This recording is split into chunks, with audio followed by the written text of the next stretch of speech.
Sebetulnya asam urat itu sendiri adalah antioksidan buat tubuh kita. Sebenarnya dia membantu Metabolisme tubuh, antioksidan di dalam tubuh, melindungi kita. Tapi akibat pola makan kita yang tidak seimbang, apa yang terjadi? Asam urat yang harusnya bermanfaat malah jadinya membahayakan.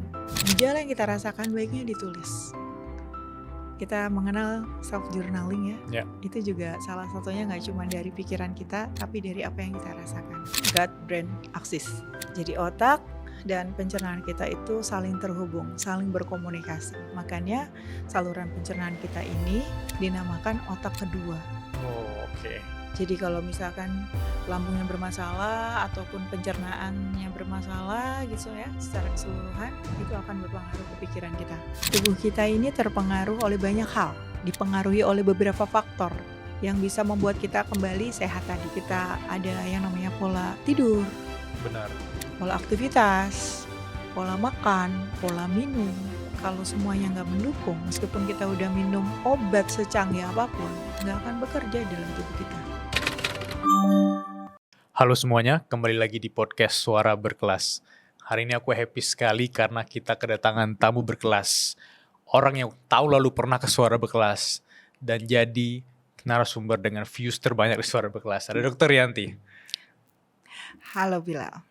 Akhirnya kita ketemu lagi. Setahun berlalu banyak hal yang berubah, banyak hal yang kita pelajari. Dan aku kaget ternyata dokter setahun berlalu udah bikin banyak buku. Salah satunya buku yang aku baca hari ini, Herbal Healing for Women. Big Why. Kenapa menulis tentang herbal healing, terutama dari POV wanita ya? Oke, thanks Bilal. Tapi aku mau bilang dulu fun fact-nya. Jadi after aku selesai kita podcast dari Suara Berkelas, aku tuh terinspirasi dari satu sosok Bilal.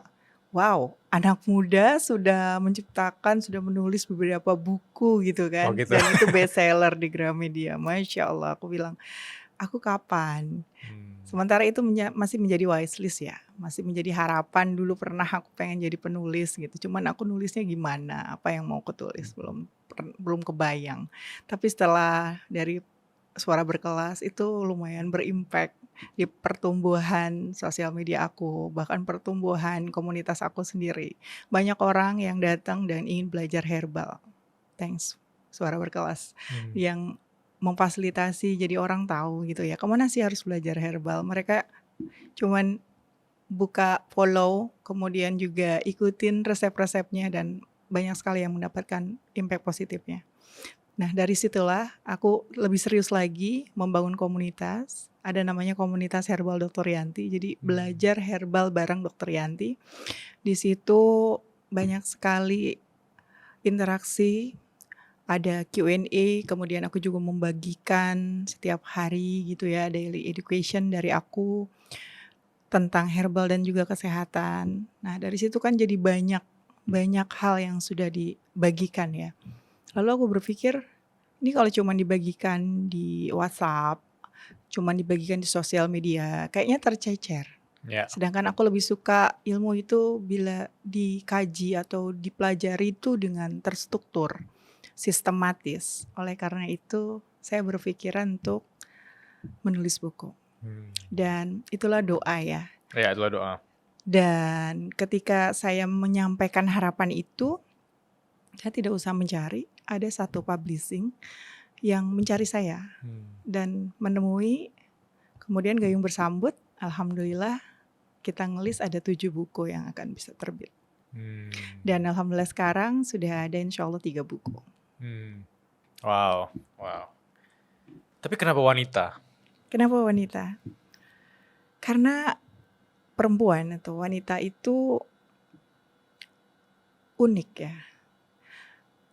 Berbeda dengan laki-laki, perempuan ini dia memiliki banyak sekali faktor ya di dalam tubuhnya.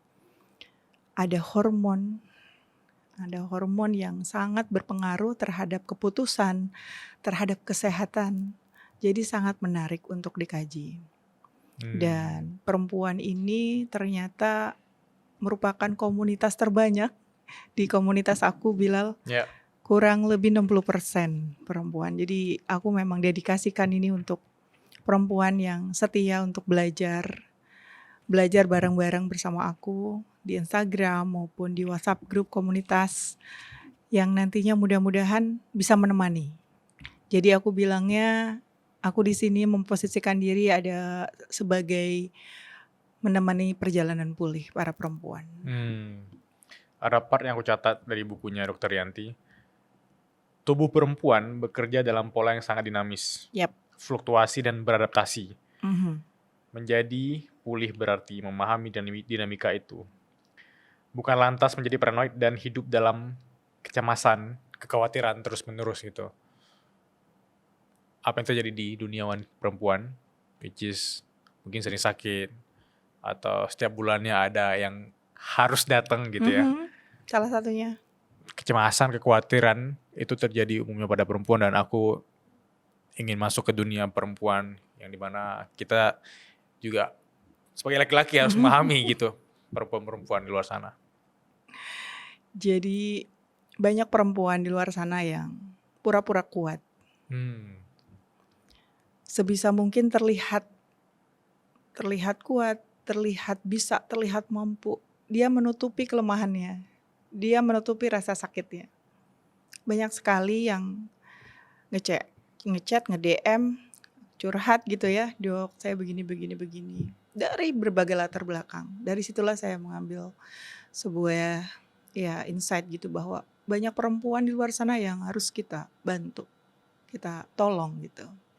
Which is kitanya sendiri yang harus berdaya. Baru kita bisa memberikan pengetahuan kepada orang lain sehingga mereka berdaya. Oleh karena itu di situ tagline-nya pulih, kemudian bertumbuh dan berdaya. Pertama pulih dulu, baru bisa bertumbuh, berkembang dengan cara mengembangkan diri, menambah pengetahuan. Tapi kalau belum pulih gimana?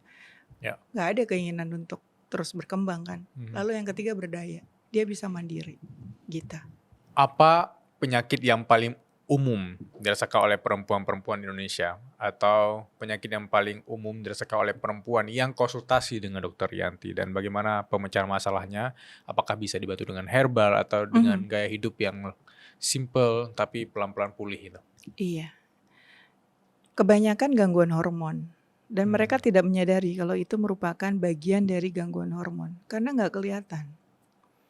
Kalau misalkan kita ngerasain sendi-sendi yang sakit ya kita paham mana yang sakitnya. Oh di sini nih, di jari-jari. Tapi kalau hormon itu seperti kita merasakan tapi tidak terlihat gitu. Contoh, kebanyakan ya pada saat menjelang menstruasi gitu ada mood swing, fluktuatif gitu. Mereka tidak paham kapan mereka harus siap siaga tuh dan memaklumi dirinya. Hal yang paling kecil ini sebelum kita bicara hal-hal yang lain seperti peradangan pada organ kewanitaan ya seperti endometriosis ataupun ada tumor, ada keganasan seperti kanker payudara maupun kanker serviks, dan itu banyak sekali. Tapi hal yang paling basic yang setiap orang biasanya mengalami adalah ketika mereka mengalami period. Jadi harus memahami kapan waktunya. Jadi kalau perempuan tuh ibarat bulan. Kapan bulan itu purnama, kapan bulan itu separuh, kapan bulan itu mati. Sama seperti moodnya perempuan juga sama. Ketika dia lagi purnama, lagi bersinar-sinarnya itu ketika dia masa ovulasi. Itu posisi hormon lagi tangguh lah gitu. Namun ketika mau menjelang menstruasi itu semua hormon drop. Sehingga seperti kehilangan energi. Namun kalau kita tidak paham posisi kita di situ, yang ada kita menjudge diri kita lemah, ngejudge diri kita, aku kok kayak gini amat ya. Bahkan bisa sampai depresi.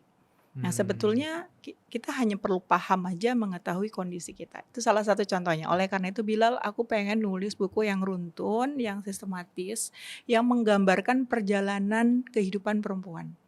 Dari mulai mereka menyadari tentang makna pulih terlebih dahulu ya. Bahwa pulih itu ternyata tidak sama dengan sembuh. Ketika sembuh, kita mungkin merasakan tubuh kita sudah tidak terasa sakit, tidak ada gejala, tidak ada tanda-tanda yang sebelumnya kita Ya. rasakan. Tapi kalau pulih ternyata lebih dari itu. Kalau pulih kita bisa seimbang lagi kehidupan kita. Jadi sebetulnya makna sakit itu termasuk di dalam Islam pun, makna sakit adalah adanya ketidakseimbangan. Ketika ada kehidupan kita yang tidak seimbang, kita akan merasakan sakit sebetulnya seperti itu. Jadi bagaimana caranya untuk pulih? Kita kembalikan lagi ke keseimbangan. Itulah makna pulih dari sudut pandang aku ya, dari POV aku. Wow.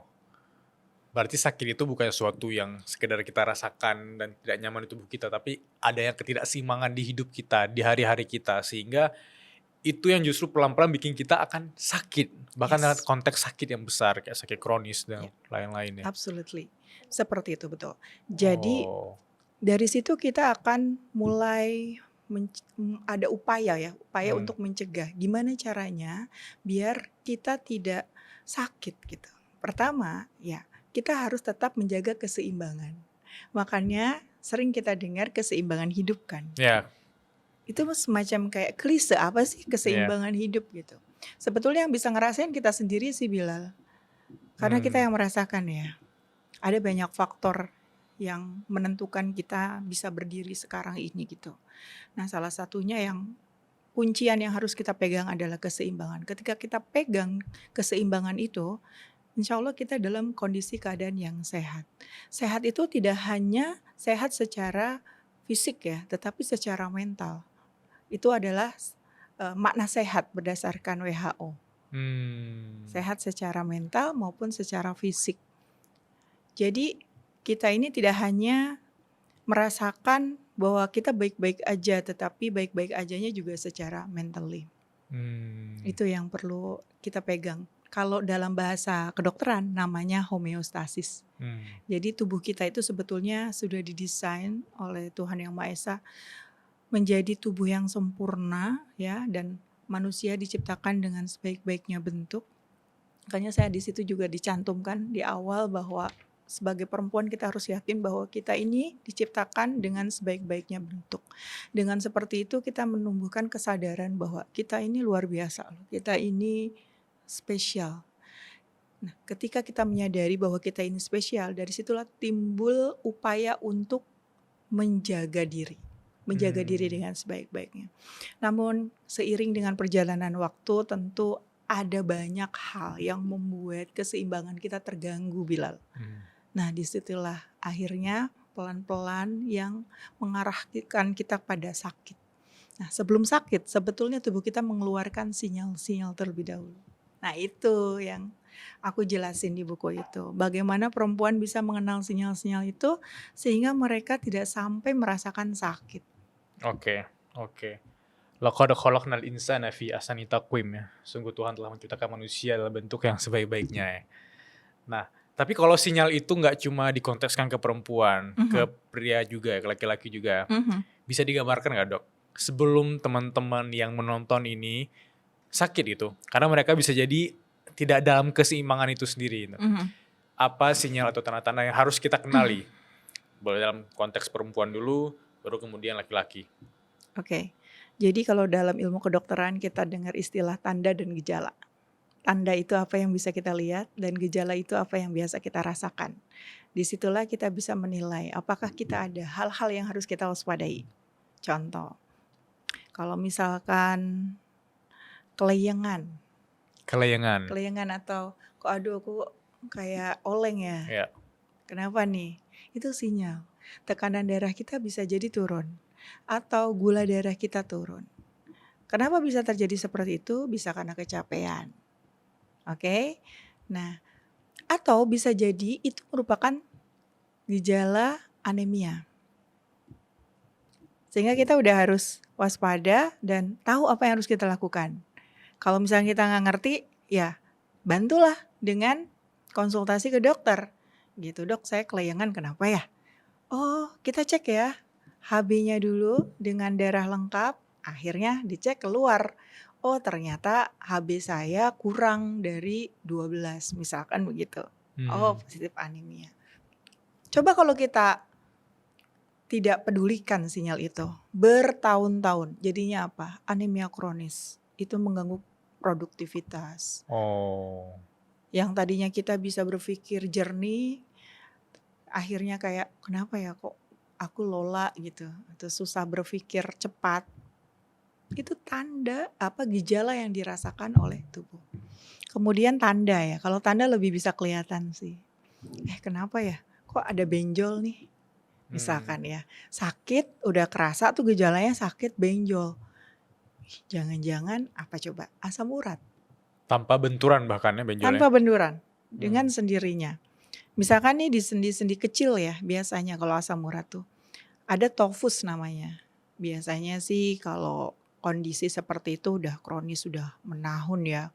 Biasa pada lansia terjadi. Tapi pada orang-orang muda sekarang sudah banyak yang mengalami asam urat tinggi akibat dari pola hidup, pola makan ya. Nah, dari tanda seperti itu kita bisa melihat bahwa oh ada sesuatu nih yang nggak beres. Pertama itu tanda ketidakseimbangannya apa? Asam uratnya tinggi. Jadi apa yang mau kita cek? Kadar asam urat. Jadi gangguan metabolisme. Atau ketika kita merasakan bangun pagi, nah ini ada tips Bilal. Agar kita lebih mindful ya di dalam kehidupan kita sehari-hari. Salah satu langkah yang paling gampang adalah body scanning. Body scanning ya kalau pakai alat ada ya dan bisa canggih gitu. Tapi harus ke rumah sakit atau ke klinik. Tapi kita bisa ala-ala body scanning dengan tubuh kita sendiri. Kita merasakan dari ujung rambut sampai ujung kaki. Apa sih yang kita rasakan setelah bangun tidur untuk memulai hari ya. Oh kayak saya kok kepalanya pusing ya. Atau sendi-sendi saya kok sakit digerakin gitu. Dan biasanya bangun pagi gitu dua-duanya tosimetris karena berbeda, kalau hanya satu atau dua-duanya itu bisa menunjukkan gejala yang berbeda Bilal. Kalau dua-duanya lebih cenderung ke gejala kalau terus-terusan ya, kalau terus-terusan terjadi bisa menandakan rheumatoid arthritis atau penyakit rematik autoimun. Nah biasanya ngerasa sendi-sendi di seluruh tubuh, kaki kanan kiri, tangan kanan kiri itu mengalami nyeri linu yang luar biasa. Nah kalau kita biarkan seperti itu, lama-kelamaan kita akan mengalami gangguan fungsi tubuh. Nah itulah yang dinamakan sakit. Gitu. Gimana obrolan tadi? Seru banget ya. Nah, bagi teman-teman yang mau hidup sehat bareng, mau lebih bugar, kita akan bikin event Hyrox berkelas, di mana kalian bakal bertemu dengan teman-teman suara berkelas lainnya untuk olahraga Hyrox bareng. Ada aku juga di sana dan kalian bakal ngomongin tentang mindset, obrolin tentang apapun yang dimana tujuannya untuk self improvement dan kita bisa berkembang bareng-bareng di event Hyrox tersebut. Tunggu apa lagi? Langsung aja join Hyrox berkelas dengan klik link di deskripsi. Sampai jumpa. Berarti itu mungkin sekali terjadi gangguan fungsi tubuh itu di anak muda, which is 20-an. Ya, luar biasa kalau anak muda udah bisa ya lebih mindful terhadap dirinya sendiri. Ya, mereka bisa merasakan apa yang mereka rasakan dan melihat apa yang harusnya mereka lihat gitu. Insya Allah penyakit-penyakit yang mengancam di depan itu bisa kita mitigasi, kita cegah. Let's say anak muda yang nonton ini 30% asam urat gitu ya. Dan mereka nggak tahu atau nggak aware mereka sedang asam urat. Cara simpel memitigasi dari sekarang plus obat herbalnya apa? Versi Dr. Yanti. Itu kayak buku yang kedua aku ya, dokter herbalnya apa? Oke, oh ya, dokter herbalnya apa? Iya bener. Pas Karena banget deh. Banyak banget Bilal yang nanya kayak gitu, macam Bilal seperti itu. Ketika mereka merasakan satu gejala, tanda, ya mereka pasti situ ada tanda apa, upaya mereka untuk pengen tahu. Aku appreciate gitu loh sama mereka-mereka yang mau tanya. Kebayang kalau itu diabaikan, terus mereka bingung mau tanya sama siapa, mau ke dokter juga kayaknya males, jauh, mahal misalkan, atau nggak ada waktu, lebih banyak nggak ada waktu sih. Nggak ada waktu benar. Karena harus menyusun appointment, kemudian juga harus menunggu lama. Nah sekarang ini banyak sekali dokter-dokter educator di sosial media yang menyediakan waktu untuk sharing gitu ya, mengenai pengetahuan terhadap penyakit, kemudian juga memberikan petunjuk gitu ya, apa yang harus diperiksa. Nah, itu bisa digunakan oleh teman-teman generasi muda sekarang ini gitu. Oleh karenanya banyak banget yang tanya ke aku Mhm. gitu, termasuk asam urat tadi. Asam urat itu kan karena apa? Karena kadar uric acid atau kadar asam urat di dalam darah kita melebihi batas normal. Jadi udah nggak seimbang kan? Ya, nggak Yang seimbang, bener. seimbangnya gimana gitu? Normalnya berapa sih asam urat itu? Kalau wanita itu 6 ke bawah. Kalau laki-laki 7 ke bawah. Itu kalau kita cek kadar asam urat. Nah, sebelum kita cek, kita harus mengetahui tanda dan gejalanya dulu sebagai sinyal tubuh tadi ya. Pertama, biasanya ditandai dengan rasa nyeri. Kenapa bisa nyeri? Nyeri itu tanda peradangan.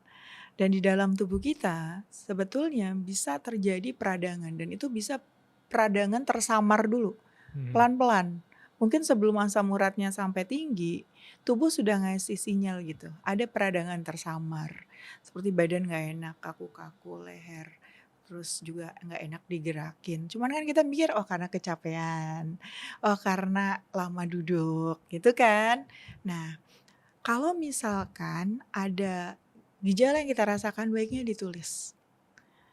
Kita mengenal self journaling ya. Ya. Itu juga salah satunya nggak cuma dari pikiran kita, tapi dari apa yang kita rasakan. Ini menariknya, kemarin aku habis ketemu sama mungkin 10 tahun usianya lebih di bawah aku ya. Dia cerita keluhannya itu dengan menunjukkan journalingnya. Jadi dia melakukan body scan terhadap tubuhnya. Menarik ya gitu. Jadi ada timbul awareness, timbul kepedulian terhadap tubuh. Aku baca dan oh ngerasa ada gangguan apa nyeri-nyeri gitu di tubuhnya. Nah, teman-teman juga bisa lakukan itu. Pertama rasakan dulu gitu ya di bagian tubuh mana. Contoh adalah jari-jari tangan. Biasanya kalau asam urat itu di persendian. Nah, adanya nyeri karena ada peradangan. Ada 5 tanda peradangan. Yang pertama ada rasa nyeri, yang kedua kemerahan, yang ketiga bisa bengkak, yang keempat perubahan warna, dan yang kelima gangguan fungsi. Kalau menemukan 5 tanda itu mengarah pada peradangan atau inflamasi. Dan itu bisa terjadi di mana saja Bilal, termasuk di persendian tadi. Akibat dari apa? Ketidakseimbangan asam urat di dalam darah. Yang harusnya kurang dari 6, yang harusnya kurang dari 7, itu bisa melebihi sehingga apa sinyal tubuh yang dirasakan. Ketika asam urat itu tinggi dalam darah, dia akan mengalir gitu dalam darah kita, Iya. yang harusnya dikeluarkan lewat ginjal, saluran kemih kita, itu menumpuk di sendi-sendi kita. Jadi disitulah tempatnya dia bernaung. Yang namanya asam urat kalau kita lihat dari mikroskop itu seperti jarum. Ya. Jarum kristal yang tajam banget. Kebayang nggak nusuk-nusuk di persendian kita itu linu, pegel, ya. Oleh karena itu menimbulkan peradangan. Sebetulnya asam urat itu sendiri adalah antioksidan buat tubuh kita. Sebenarnya dia membantu. Membantu metabolisme tubuh, antioksidan di dalam tubuh, melindungi kita. Tapi akibat pola makan kita yang tidak seimbang, apa yang terjadi? Asam urat yang harusnya bermanfaat malah jadinya membahayakan. Membahayakan ketika kadarnya sudah tidak normal. Bahkan ada yang gak bisa jalan karena asam urat tinggi. Bahkan ada yang harus dioperasi karena di lututnya ada benjolan kumpulan dari asam urat. Jadi harus dibersihkan, dikeluarkan. Ya. Jadi yang kelima tuh tandanya tadi adalah gangguan fungsi. Gangguan fungsi. Kalau udah sampai gangguan fungsi itu udah sangat terminal lah ya. Yaitu yang kita sudah merasakan sakit. Itu tanda yang bisa kita waspadai.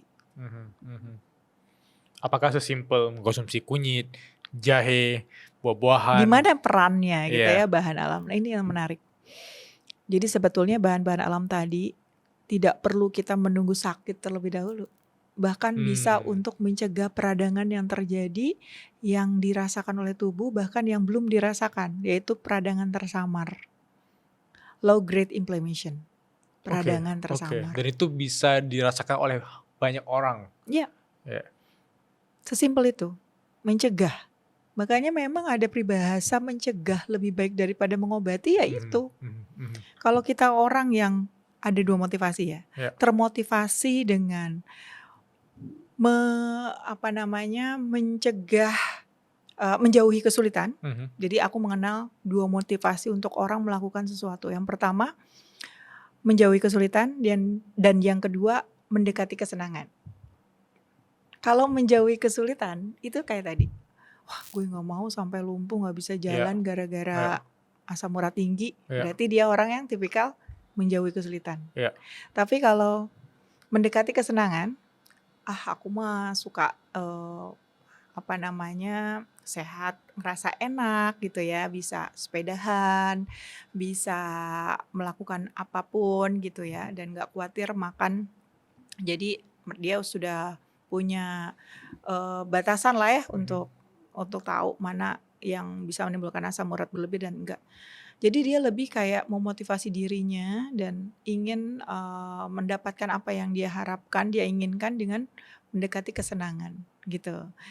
Jadi ada yang ditakut-takuti, ada yang diiming-imingi, baru bisa jalan.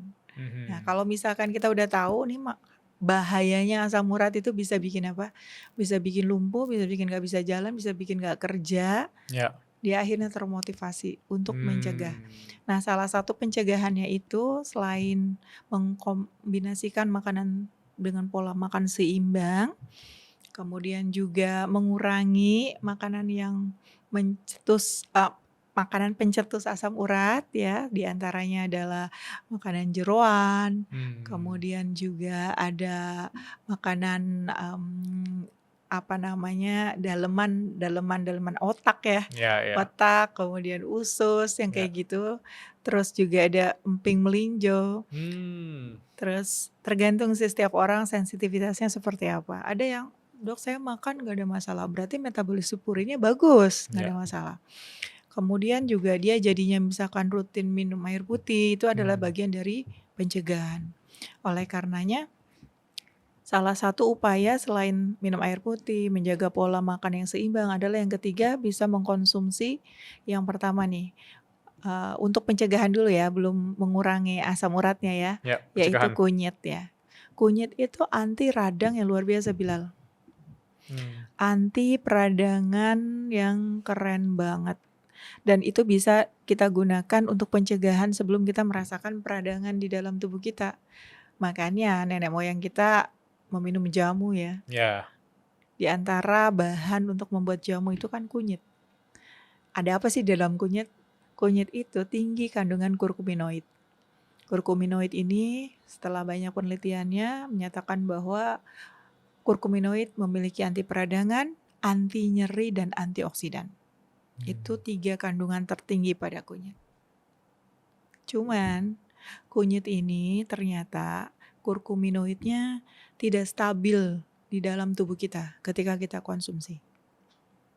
Harus dibantu untuk bisa diserap dengan baik oleh tubuh, dan sehingga tubuh kita bisa mendapatkan manfaat dari kunyit, harus ditambahkan dengan piperin atau lada hitam. Dan ini pengetahuan yang mungkin di kehidupan modern ini baru diketahui. Karena selama ini kunyit itu jodohnya asam Jawa. Ya enggak? Jadi kunyit asam. Dan itu identik dengan jamunya wanita. Jamu wanita. Padahal kalau kita lihat manfaatnya kunyit itu sebagai anti peradangan, anti nyeri, bisa dikonsumsi siapa aja, termasuk para lelaki gitu ya. Aku juga baru tahu beberapa tahun yang lalu gitu. Keren kayak produk minuman itu cuma untuk wanita ya. Sekarang lebih paham bisa peradangan ya juga untuk laki-laki ya. Sebetulnya itu kekuatan branding ya ternyata ya. Iya benar, kekuatan branding. Karena fotonya juga foto wanita kan. Iya, dan kita sekarang paham bahwa di situ ada fungsi kunyit sebagai anti peradangan dan juga anti nyeri. Bisa kita konsumsi. Kalau untuk keluhan ringan bisa banget untuk mengganti konsumsi obat anti nyeri. Tapi kalau misalkan sudah keluhannya ibarat skala nyeri itu 1 sampai 10, kalau sudah 8, 9, 10 sampai mengganggu fungsi ya sudah harus ditangani dengan obat standarnya, obat konvensional yang memiliki khasiat anti nyeri. Tapi kalau kita masih merasakan di skala 5, di skala 6 masih bisa kita tahan, kenapa enggak kita coba dengan bahan yang alami. Sehingga ketergantungan terhadap obat anti nyeri berkurang. Asam urat itu adalah salah satu diagnosis yang terjadi karena seseorang mengalami gejala dan tanda nyeri sendi. Tetapi sebetulnya Bilal, nyeri sendi itu enggak semuanya penyakit asam urat gitu. Itu yang perlu diketahui. Jadi kadang orang tuh mengalami nyeri badannya, sendinya sakit-sakit langsung, wah aku kena asam urat nih gitu. Iya. Orang ngedefine-nya langsung asam urat ya. Enggak selalu. Karena banyak sekali diferensial diagnosisnya, di antaranya yang paling dekat yaitu rematik. Beda, rematik sama asam urat beda. Kalau rematik gak ada hubungannya dengan kadar asam urat. Bisa jadi kadar asam urat di dalam darahnya normal, tapi dia mengalami nyeri sendi. Terutama di sendi-sendi kecil ya. Sendi-sendi kecil juga sama, cuman dia simetris gitu. Semua tubuh mengalami badan sakit-sakit. Sedangkan kalau asam urat hanya bagian yang terkena yang dia itu ada asam uratnya. Di situ baru terasa sakit. Tapi kalau rematik apa sih yang terjadi di dalam tubuhnya? Jadi sebetulnya daya tahan tubuhnya itu menyerang dirinya sendiri. Nah, itulah penyebabnya rematik atau kita sebut dengan autoimun ya. Jadi rematik ini merupakan bagian dari penyakit autoimun. Penyakit autoimun ini banyak sekali. Dan banyak juga yang mengalami rheumatoid arthritis atau rheumatoid arthritis atau RA atau rematik. Berbeda dengan asam urat yang kita sebut gout arthritis. Jadi gimana cara membedakannya ketika teman-teman mengalami nyeri sendi itu pastikan tadi gejalanya ketika bangun tidur misalkan terasa nyeri sendi semuanya. Kemudian juga kadang-kadang kambuh, nggak disangka-sangka, terus nggak ada hubungannya dengan pola makan kita, seringkali terjadi begitu aja, lalu disertai dengan kelemahan, lemes, dan gangguan tidur. Nah, waspadai, teman-teman bisa langsung periksa aja gitu ya ke dokter untuk menilai, karena kita nggak bisa self diagnosis. Meskipun kita bisa tanya ke Google, tanya ke ChatGPT, tapi nggak boleh self diagnosis, harus dikonfirmasi. Karena ada beberapa pemeriksaan yang bisa dilakukan. Nah, penyakit autoimun itu sendiri di Indonesia banyak banget. Kebetulan saya belajar dengan seorang ahli penyakit dalam subspesialis autoimun, yaitu Prof. Nyoman Kertia. Beliau itu ahli rheumatologi, memeriksa berbagai macam keluhan-keluhan autoimun, diantaranya itu tadi ya. Dan beliau lebih spesifik untuk meneliti herbal-herbal yang bisa digunakan oleh penderita autoimun. Karena gini Bilal, autoimun itu saat ini belum ada obatnya. Iya, aku pernah dengar. Iya. Jadi kita hanya bisa mencegah untuk keluhannya. Yang terjadi kan di dalam tubuhnya itu peradangan. Dalam 1 kali 24 jam tubuhnya mengalami peradangan. Karena daya tahan tubuhnya, imunitasnya dia menyerang dirinya sendiri kan. Jadi selalu akan ada peradangan. Oleh karena itu bagaimana cara meminimalisir peradangan. Ada beberapa herbal yang sudah diteliti ya. Di antaranya bagus sekali untuk penderita rematik, yaitu kunyit. Lagi-lagi kunyit. Makanya kebetulan beliau itu adalah promotor aku Bilal di S3 FKKM KUGM, Profesor Jamu. Ya, Kalau aku Profesor dokter Jamu Jamu, ya. Profesor Jamu ya. Jadi beliau itu memang meneliti bahan-bahan jamu yang bisa digunakan untuk penyakit autoimun. Di antaranya tadi rematik ya, bisa digunakan salah satu bahan utamanya adalah kunyit.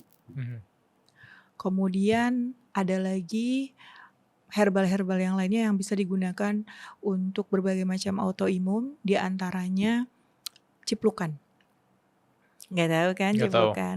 Di sini ada nggak nanti ciplukan? nggak tahu. Ciplukan atau golden berry. Kalau di fresh market itu biasanya dijual tuh buahnya, warnanya kuning. Jadi kuningnya tuh kayak tomat kuning tapi kecil kayak tomat cherry. Kecil sekali. Tapi bentuknya kayak cherry.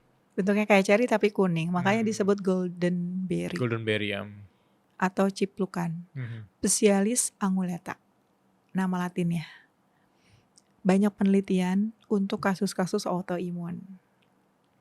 Cuman gini ya Bilal, kadang-kadang karena kehidupan modern ini kan selalu mengarahkan kita untuk berpikir instan ya. Benar. Jadi kalau kita sakit ya minum obat. Benar. Kalau kita sakit ini minum obat ini ya harus sembuh dong, harusnya. Tapi ternyata tubuh kita kan unik. Tubuh kita ini terpengaruh oleh banyak hal, dipengaruhi oleh beberapa faktor yang bisa membuat kita kembali sehat tadi, kembali ke seimbang. Tidak lantas satu obat ini yang bikin kita akhirnya seimbang lagi kan. Kita ada yang namanya pola tidur. Benar.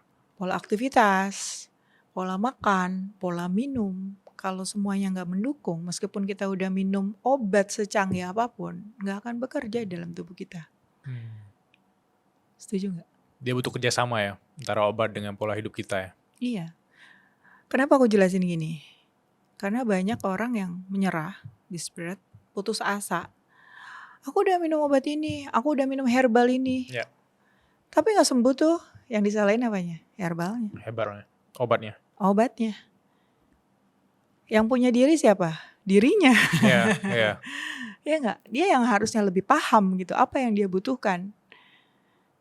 Gitu sih. Jadi kenapa aku nyusun buku itu, aku pengen menyatukan seluruh pandangan kita bahwa herbal ataupun metode penyehatan tertentu dengan cara apapun lah, entah misalkan dengan terapi, banyak lah sekarang ya ditawarkan ya di pelayanan kesehatan gitu ya. Ada yang namanya stem cell, ada yang juga pakai suntikan, banyak sekali treatmentnya. Tapi kalau cara pandang kita tidak kita luruskan terlebih dahulu bahwa semuanya itu diri kita yang ngatur. Semua yang kita minum, semua yang kita dapatkan, semua yang kita lakukan itu bagian dari tools atau alat bantu untuk kita kembali ke keseimbangan itu tadi. Ya. Jadi herbal itu sebagai alat bantu kalau menurut aku. Sebagai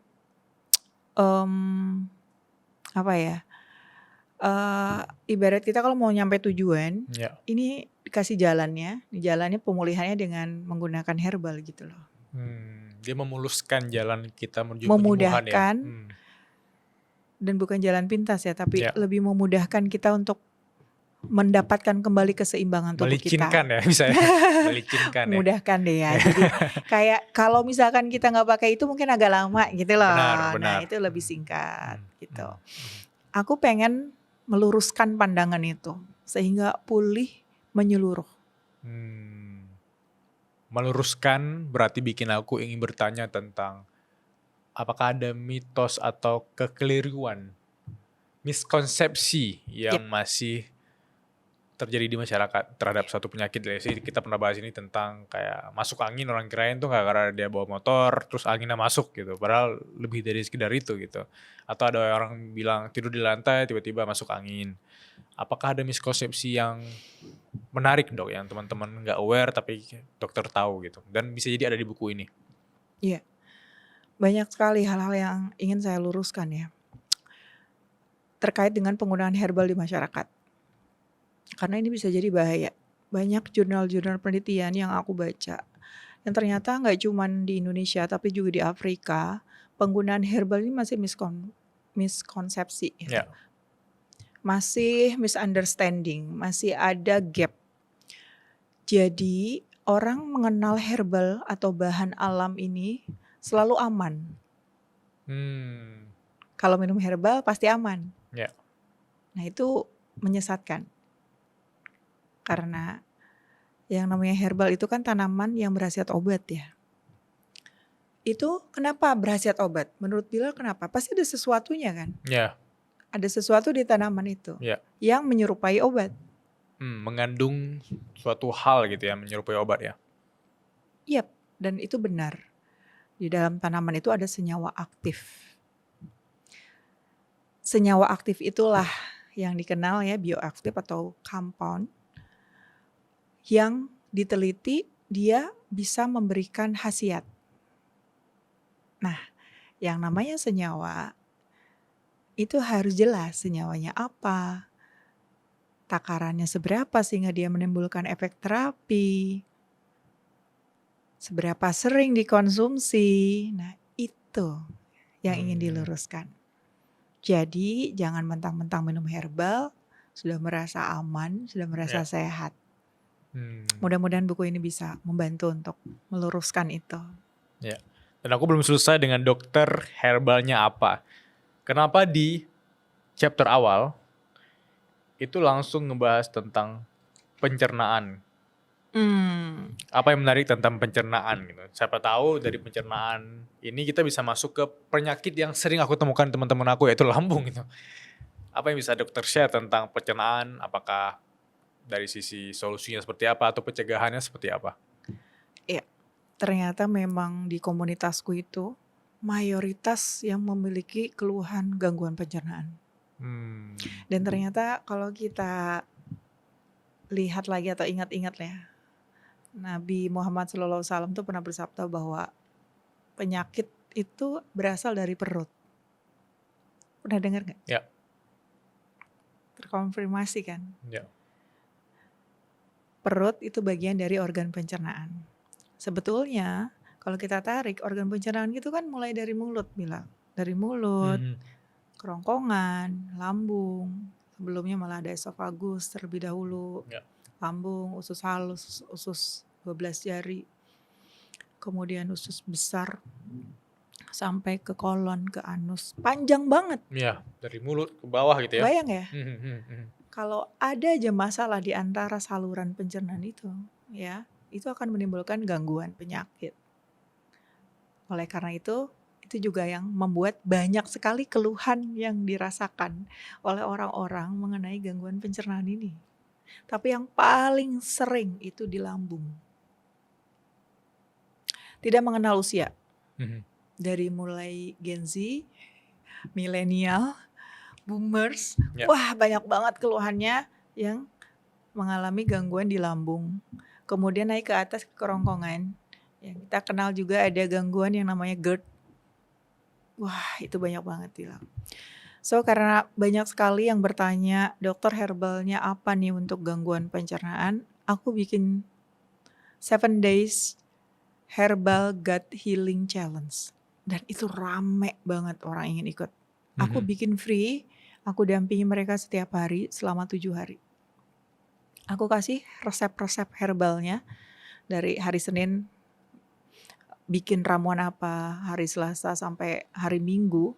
Dan akan selalu aku tanya, gimana kabarnya hari ini, gimana setelah minum herbalnya, begitu. Ada kurang lebih 1.600 orang yang ikut saat ini dalam 7 Day Herbal Gut Challenge. Itu awalnya terinspirasi dari yang Bill bilang, kenapa banyak yang mengalami gangguan pencernaan. Dan semuanya juga berawal dari pencernaan sih, bilang. Kalau misalkan pencernaan kita nggak sehat, penyerapan nutrisi yang nggak maksimal, apa yang akan terjadi? Lemes kita, nggak bisa ngapa-ngapain, nggak bisa produktif, apalagi bekerja, ya kan? Dok, correct me if I'm wrong ya. Kayak aku pernah dengar otak kita tuh terhubung sama lambung gitu ya, kalau nggak salah ya. Bener banget. Kayak aku lupa dengar dari siapa, tapi intinya aku kalau kasih analogi kayak otak itu kalau misalnya kita overthinking terus atau kita ngerasa tertinggal, cemas, anxiety, kesepian gitu, sehingga saraf-saraf di otak kita tuh bermain dan dia nggak mau sendiri dong. Dia calling temennya, which is ada saraf yang mungkin agak terhubung di lambung, sehingga itu terhubung sama si lambung dan si lambung juga kasih sinyal. Kemudian dia juga overthinking nih, sakit nih. Iya. Apakah itu benar atau memang lambung itu bermain peran sendiri? Atau bahkan selama ini orang nggak aware bahwa overthinking dia ini yang gampang bikin dia lambung. Pikiran dia yang kemana-mana bikin dia tuh gampang lambung. Seperti apa, Dok? Ya, itulah yang dinamakan gut-brain axis. Jadi otak dan pencernaan kita itu saling terhubung, saling berkomunikasi. Ada satu jalur khusus. Makanya saluran pencernaan kita ini dinamakan otak kedua. Oh, oke. Jadi kalau misalkan lambungnya bermasalah ataupun pencernaannya bermasalah gitu ya, secara keseluruhan itu akan berpengaruh ke pikiran kita. Ada kecemasan, gak bisa tidur, terus overthinking. Kemudian sebaliknya, apabila kita diliputi kecemasan, pikiran, ketakutan, itu akan juga membuat lambung kita bermasalah. Tiba-tiba diare, tiba-tiba konstipasi, sebaliknya dari diare gitu ya, konstipasi, gak bisa BAB. Contoh nih, kita ngerasa tidak nyaman di tempat yang baru. Biasanya pagi-pagi kita ke belakang atau BAB. Nah ini enggak ya? Ya juga ya. Yeah. Itu contoh sederhana sih. Analogi kehidupannya kayak satu teman toksik itu bisa bikin teman lain ikutan toksik kali ya. Iya, saling berpengaruh ya. Saling mempengaruhi. Oleh karena itu, ya sudah seharusnya kita menjaga kesehatan pencernaan kita. Dan Bilal tahu gak sih, hormon bahagia kita 90% itu diproduksi di pencernaan, di usus kita. 90% hormon bahagia? Serotonin. Oh iya, serotonin. Dan tentu kesehatan organ pencernaan ini sangat berpengaruh dengan happiness kita. Nah, ini tips sih yang ingin saya kasih ya untuk menjaga kesehatan pencernaan. Tidak hanya menjaga asupan serat, karena serat merupakan salah satu juga yang membuat metabolisme di dalam tubuh pencernaan, di organ pencernaan kita ini baik gitu ya. Serat sangat berpengaruh sekali untuk bisa akhirnya hormon bahagia juga bisa diproduksi dengan sempurna gitu ya. Tapi selain itu, makanan bakteri baik di usus itu juga harus diperhatikan, prebiotik, probiotik. Itu yang seringkali luput dari pandangan kita ya, bahwa kayaknya itu cuma tambahan aja. Padahal itu adalah hal yang paling utama untuk menjaga keseimbangan flora baik kita di usus. Kalau misalkan semuanya bisa kita jaga keseimbangannya, balik lagi ke keseimbangannya, insya Allah semua organ kita juga akan sehat. Dan aku baca salah satu resep dari sini ya, dari buku ini ya. Untuk lambung bisa dimulai dengan sesederhana mengkonsumsi pepaya matang, dicampur dengan ruas jahe segar, air matang plus 1 sendok madu gitu, sendok teh madu ya. Itu ngingetin aku waktu kecil, dari kecil tuh ibu bilang kalau untuk pencernaan ya konsumsi pepaya matang gitu, sama madu enak banget gitu. Nah ya itu sesimpel itu sebenarnya, dan orang mungkin gak aware ya. Ya, jadi melalui buku itu tuh aku tuh pengen bilang ya, kalau menjaga kesehatan itu mulai dari apa yang bisa kita lakukan, mulai dari apa yang ada di sekitar kita. Kalau kita lihat di rumah gitu ya, ada di dapur maupun di kulkas, bisa kita gunakan, ya gunakan aja. Gak usah mikirin ke luar dulu. Berarti tadi di awal kita ngobrolin tentang bagaimana caranya untuk pulih. Aku mengajak teman-teman untuk go inside, balik ke tubuhnya masing-masing, merasakan sinyal tubuh gitu ya. Kemudian sekarang setelah kita melihat kondisi tubuh kita, kemudian kita lihat keluar yang paling dekat dengan kita. Gitu loh, makanya sesimpel itu Bilal. Jadi bukan berarti, waduh lambung ini pasti sembuh ya, enggak kayak gitu konsepnya. Tapi bagaimana kita bisa menggunakan bahan-bahan yang ada di sekitar kita untuk membantu mengembalikan keseimbangan tubuh kita. Nah, buku ini menjadi ruang buat aku menuangkan apa yang ingin aku sampaikan ke masyarakat gitu, bahwa banyak yang bisa kita gunakan. Satu penyakit atau satu case yang teman-teman tanyakan, itu aku jawab dengan berbagai macam alternatif. Yang pertama yang paling gampang adalah makanan fungsional terlebih dahulu. Kenapa makanan? Karena makanan yang pasti kita makan setiap hari kan. Nah, kenapa enggak kita tambahkan bahan yang bisa membantu kesembuhan kita gitu loh. Itu makanan fungsional. Artinya makanan yang memiliki fungsi tambahan. Tidak hanya mengenyangkan dan bernutrisi tapi juga berkhasiat. Kemudian yang kedua, dari minuman fungsional juga seperti jus. Ya. Jadi aku sebutnya di situ herbal blend. Herbal blend. Kalau misalkan teman-teman biasa mengkonsumsi jus pepaya misalkan ya, atau pepaya yang dihancurkan, tambahin madu. Tambahin madu ya. Iya kan, itu dari jus. Dan hilangkan gula gitu ya berarti. Nggak usah pakai gula, tapi tambah madu doang. Iya, karena kan pepaya kan udah manis, Udah manis ya. Kan kita juga bisa mengurangi gula. Kemudian kalau pengen yang, dok aku pengen yang dalam bentuk ramuan dok. Nah, aku tawarin di situ, masih dalam satu case, dalam satu penyakit gitu yang aku bahas. Oke, kalau mau ramuan herbalnya, kalau mau pakai bahan segar, ini resepnya. Aku tulisin juga. Ya. Tapi kalau misalkan teman-teman punya stok herbal kering gitu ya, biar lebih awet, seperti misalkan kelor bubuk, atau kelor yang udah dikeringkan, bunga telang yang udah dikeringkan, nih ada resepnya. Aku juga tulisin di situ. Kemudian, dari makanan fungsionalnya. Misalkan pada kasus yang nyeri sendi tadi ya, nyambung ke nyeri sendi, biar bisa mengurangi nyeri-nyeri ngilu-ngilu gitu ya pada penyakit radang sendi, bisa kita makan sop kaki ayam atau sop ceker. Sop ceker. Iya. Aku tulisin di situ resep sop cekernya. Kenapa sop ceker bisa berkhasiat obat? Karena ceker itu tinggi sekali kandungan kolagennya. Nah, kolagen itu kita butuhkan untuk tubuh. Kita tambahkan dengan rempah-rempah lain, semacam bawang putih, ya kan? Dan itu juga memiliki anti peradangan. Jadi aku tawarkan juga di situ tuh makanan fungsional. Atau kalau mau dalam bentuk jamu kekinian, misalkan yang baca itu Gen Z, wah ini keren nih, jadi nggak berasa minum jamu. Nah, aku juga kasih option jamu kekiniannya. Jadi jangan heran kalau ketika baca banyak banget resep yang ditawarin. Bener gitu banget ya. lagi.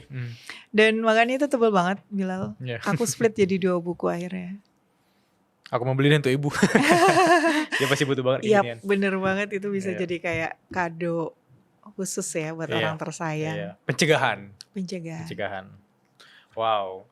Tapi dok, aku tadi penasaran ya, ini memakai topi teman-temanku yang punya GERD gitu ya. Temanku pernah bilang kalau GERD itu kan mereka harus pantang makanan. Nggak boleh makan yang pedas mungkin nggak boleh makan yang terlalu manis, atau kafein juga harus dijaga. Sampai mereka tuh milih-milih banget makan dan nggak mau makan. Kurus akhirnya. Kurus, ketemu dengan overthinking, jadi makin kurus. Apakah ada cara simple untuk mereka tuh bisa makan sesuatu yang dari konsep tadi dipantang, nggak boleh makan ABCD, tapi enak gitu ya konsumsi? Apa kira-kira apa kalau dokter ketemu dengan teman-temanku yang tadi kena GERD? Iya. Jadi memang kalau sudah dibilang GERD itu memang nggak sesimpel kita seperti sakit MAH biasa ya. Karena sudah ada reflux di situ yang membuat kadar asam lambungnya, cairannya naik ke atas, sehingga di situ lu banyak sekali gangguan fungsi di kerongkongan, kemudian juga jadinya ada berlendir, nggak enak banget di tenggorokan, akhirnya bisa batuk juga. Terus juga larinya ke overthinking, ke mental illness gitu ya. Kalau GERD itu kita nggak bisa ngomongin sesederhana itu. Tapi ngomong-ngomong teman-teman, kita bisa lakukan pemulihannya dari cara-cara yang sederhana. Makanan yang tadi, yang sekiranya bisa kita gunakan, makanan bermanfaat, berkhasiat gitu ya. yang memiliki manfaat untuk peradangan di dalam lambungnya, peradangan di dalam atau kerongkongannya, mengurangi meningkatnya asam lambung itu bisa digunakan. Yang paling aku rekomendasikan gitu adalah kunyit. Karena kunyit ini bermanfaat sekali untuk kesehatan lambung dan saluran pencernaan seperti kerongkongan gitu ya. Yang pertama, kunyit ini dia sebagai anti radang. Ya, mengurangi peradangan yang mungkin sudah terjadi di organ lambung kita. Kemudian yang kedua, kunyit itu memiliki kemampuan untuk mengurangi produksi asam lambungnya.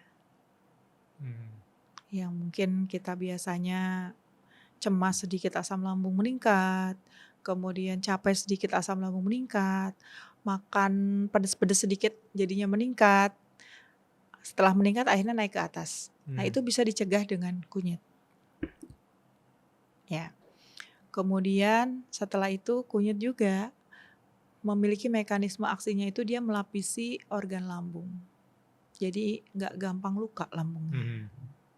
Kemudian yang keempat, dia bisa berfungsi sebagai antibakteri. Antibakteri alami. Yang mana sebetulnya gangguan GERD itu bisa diawali dengan sakit pada lambung ya, atau sakit MAH gitu ya, yang terus-terusan dibiarkan gitu ya, sehingga ada masalah pada produksi asam lambungnya meningkat. Nah, masalah dari gangguan lambung itu yang sering orang tidak sadari adalah infeksi H. pylori, infeksi bakteri.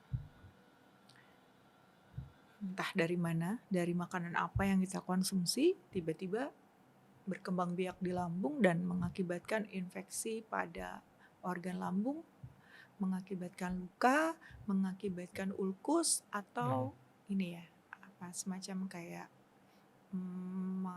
menumbuhkan si lapisan lambungnya itu jadinya ini kalau ulkus tuh tergores gitu ya, tapi goresnya ini berat kita kalau punya luka tuh ya, kalau kececuil gitu diambil seperti banget, apalagi itu lambung yang tipis banget gitu lapisannya, bayang ya, itu akibat dari infeksi, cuman kan kita nggak nyadar, kita nggak tahu kalau kita makan kemudian menimbulkan infeksi di lambung kita, akhirnya apa? Sakit lambung, terusan akhirnya jadi GERD.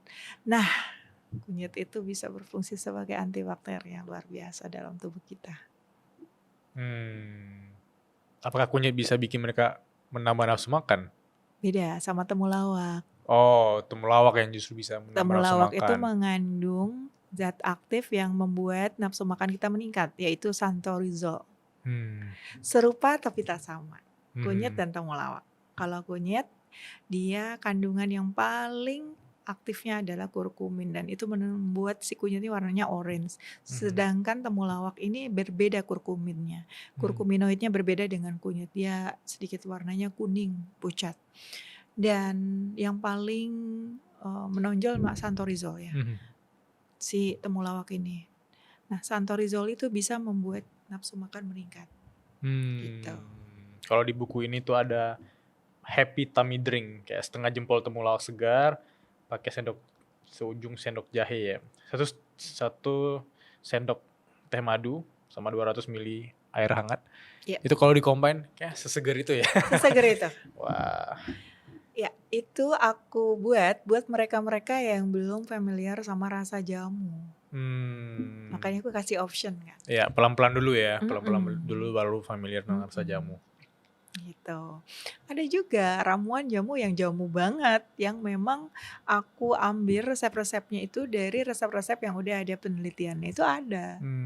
Gitu. Jadi mulai dari yang paling mudah, yang paling memungkinkan untuk kita konsumsi. Iya.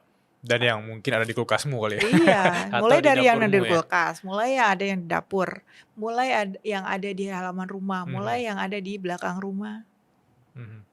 Lakukan aja dulu. Ya. Gitu. Ya. 3 pertanyaan dokter dari teman-teman suara berkelas. Pertanyaan pertama dari Natasha 69_. Apa penyebab mood diri kita itu sering berubah-ubah, Dok? Dan bagaimana cara simpel untuk bisa mengatasinya? Terima kasih. Karena ini yang bertanya Natasha, Ya. which is pasti cewek ya. Ya. Jadi kalau di perempuan itu sangat wajar mood itu berubah. Karena tubuh perempuan itu dipengaruhi oleh hormon yang luar biasa ya. Ada estrogen, progesteron, belum lagi hormon yang lain, hormon metabolisme tubuh seperti insulin. Kemudian juga ada hormon bahagia ya, serotonin itu umum sih. Laki-laki juga ada. Tapi pada wanita itu mengalami siklus bulanan atau period. Dan itu sangat mempengaruhi kerja tubuh. Pertama, tipsnya adalah maklumi tubuh kita bahwa wajar kalau tubuh kita itu ada fluktuatifnya. Tidak bisa dipaksa untuk terus baik-baik aja. Jadi ketika masa-masa kita mau menstruasi itu biasanya hormon estrogen, progesteron itu akan turun dan akhirnya kita merasa bahwa kita merasa tidak berguna, kita merasa kecewa. Wajar karena hormon estrogen, hormon progesteron itu fungsinya seperti itu. Dia meningkatkan kepercayaan diri, meningkatkan rasa kita bisa melakukan apa aja. Tapi ketika itu drop, pertama berikan ruang buat kita bahwa oke, I'm fine gitu. I'm fine with that. Jadi aku bisa menerima itu dan gak apa-apa kok kalau kita gak apa-apa. Kemudian kita harus paham ketika kita misalkan merasakan hal itu, mood swing, kita bisa lakukan pencegahan. Salah satunya balik lagi kunyit ya. Kunyit itu bisa mengatasi gangguan mood swing. Begitu. Banyak sekali penelitiannya. Pengaruh kurkuminoid yang terkandung di dalam kunyit untuk kesehatan mental. Kemudian yang kedua, kita berikan ruang untuk jeda pada tubuh kita. Jedanya dengan apa? Dengan istirahat. Dengan istirahat itu tubuh merecovery sendiri, merepair, menyeimbangkan. Itu kita lakukan pada masa-masa berat, terutama menjelang period. 1 minggu menjelang period itu biasanya udah terasa ya. Nanti setelah kita period, udah mau selesai, kita udah mulai kembali lagi tuh. Bisa menata tubuh kita dengan baik gitu. Dan merasa feeling well. Setelah period, selanjutnya 2 minggu setelah period. Jadi kita harus paham mana kita harus siap-siap, berjaga-jaga. Kita juga mungkin bisa menyampaikan ke orang-orang terdekat kita bahwa bentar, aku agak sensitif ya, aku agak kurang oke saat-saat ini. Gak apa-apa, memang itu waktunya. Tapi kita bisa cegah agar tidak terlalu seperti itu. Menjaga keseimbangan hormon kita. Jadi di sini juga dokter menulis tentang salah satu tanda PMS ya, mood swing ekstrim gitu. Dan sensitif berlebihan, which is kalau di konten-konten sekarang kan banyak cowok yang kayak penasaran kenapa pacarnya atau istrinya gitu tiba-tiba mood swing segala macam. Dengan memahami ini juga jadi semakin bikin kita aware para laki-laki bahwa emang ini fasenya seorang wanita gitu ya. Which is tadi pembagiannya ada di fase folikuler, ovulasi sama luteal ya. Luteal. Itu harus dipahami. Gak cuma untuk perempuan ya ternyata ya. Bisa dipahami oleh laki-laki untuk bisa memahami perempuan. Karena apa Bilal? Karena wanita ingin dimengerti. Iya, wanita ingin dimengerti. Wanita ingin dipahami. Oke. Kita ke pertanyaan kedua. Pertanyaan kedua dari FAVSH. Dia nanya, Dok, boleh tahu nggak sih pencegahan atau solusi dari ISPA sendiri? Karena setauku itu banyak banget yang terkena. Iya. ISPA bisa dipahami sebagai infeksi saluran pernapasan atas atau infeksi saluran pernapasan akut. Kalau kita mengambil definisi yang infeksi saluran pernapasan atas berarti dari paru-paru ke atas nih. Kayak batuk, pilek. Ya. Kemudian kalau infeksi saluran pernapasan akut artinya berarti kondisi yang akut yang saat ini terjadi, belum panjang kita mengalaminya ya. Nah, apa sih yang bisa kita cegah? Kalau menggunakan herbal, Bilal, bisa gunakan jahe. Jahe Jahe itu bisa menghangatkan saluran pernafasan kita. bisa menenangkan juga. Makanya nenek moyang kita dulu mengenalkan jahe ya untuk misalkan kalau kita mau sakit batuk pilek minumnya wedang Udang jahe ya. jahe. Kemudian ditambahkan juga bisa kencur. Jahe, kencur itu sangat bagus untuk saluran pernapasan dan untuk mencegah ispa. Dan juga kalau sudah terjadi misalkan batuk, terus kemudian salesma atau influenza juga sangat membantu untuk pemulihan. Ada satu lagi yang mungkin orang belum sadari, itu bisa mempercepat pemulihan ketika kita pilek atau influenza, yaitu bawang putih. Bawang putih ini kaya dengan alisin ini ternyata setelah diteliti bisa mempercepat kita sembuh dari influenza. Ya, wow. Kita ke pertanyaan ketiga. Pertanyaan ketiga dari WA 2610. Apakah kebiasaan seperti mandi malam dan mandi air hangat di pagi hari itu berdampak bahaya dong bagi tubuh kita? Aku cuma baca dari salah satu artikel. Yang itu relatif ya, kalau dari sudut pandang aku sendiri ya. Kalau misalkan dengan mandi hangat itu membuat tubuh kita nyaman, it's okay, lakukan. Karena itu belum ada studi literaturnya kalau menurut aku belum baca mungkin ya. Itu bisa berpengaruh ke terbatasan sendi, keterbatasan kita punya tubuh gitu, atau berpengaruh langsung pada tubuh, sepertinya tidak. Kalau saya sepengetahuan aku. Tapi justru dengan mandi air hangat itu menjadi salah satu upaya kita untuk bisa rileks. Untuk bisa rileks. Kemudian kalau malam hari katanya itu akan menimbulkan rematik. Sejauh ini itu masih hoax. Oh gitu. Iya, yang membuat rematik itu bukan karena mandi malam kan, tadi ada autoimun kan. Tapi banyak isu beredar di masyarakat ya rematik karena sering mandi malam gitu ya. Kalau mandi malam membuat kita segar, membuat kita rileks, kenapa enggak? Gak ada masalah dengan mandi malam. Gitu. The worst advice yang pernah dokter terima? Banyak anggapan masyarakat ya tentang penggunaan herbal yang seringkali bikin ini sih lebih kepada masih disayangkan gitu ya. Di masyarakat itu kalau minum herbal itu nggak aman. Nggak aman. Kalau tadi aku bilang selalu kalau minum herbal selalu aman itu di kalangan masyarakatnya. Kalau ini di kalangan teman sejawat aku. Di kalangan dokter. Untuk dokter yang masih belum open minded, kemudian pengalamannya yang seringkali mendapati pasien habis minum herbal kemudian ginjalnya bermasalah, hatinya bermasalah. Nah itu yang bikin aku jadinya sangat disayangkan ya. Karena dokter jadi sangat antipati terhadap herbal dan akibatnya apa? Pasien jadi males untuk menceritakan apa yang dia minum ke dokter. Karena pasti akan dimarahin kalau dia bilang dia minum herbal. Apa yang terjadi sebetulnya? Yang terjadi adalah ketika seorang pasien yang mengalami gangguan ginjal habis minum herbal itu biasanya karena herbalnya ditambahkan dengan bahan kimia obat atau BKO. Berarti nggak boleh dikawinkan gitu ya? Dan itu kan digeneralisasi. Nggak boleh Bilal, bahan alami itu harus bebas dari bahan obat seperti misalkan yang banyak dioplos ya. Ada anti nyeri, kemudian juga antibiotik Bilal, bayangkan. Kemudian anti radang, ini yang bahaya karena harus sesuai dosis dan penggunaannya juga harus dengan resep dokter.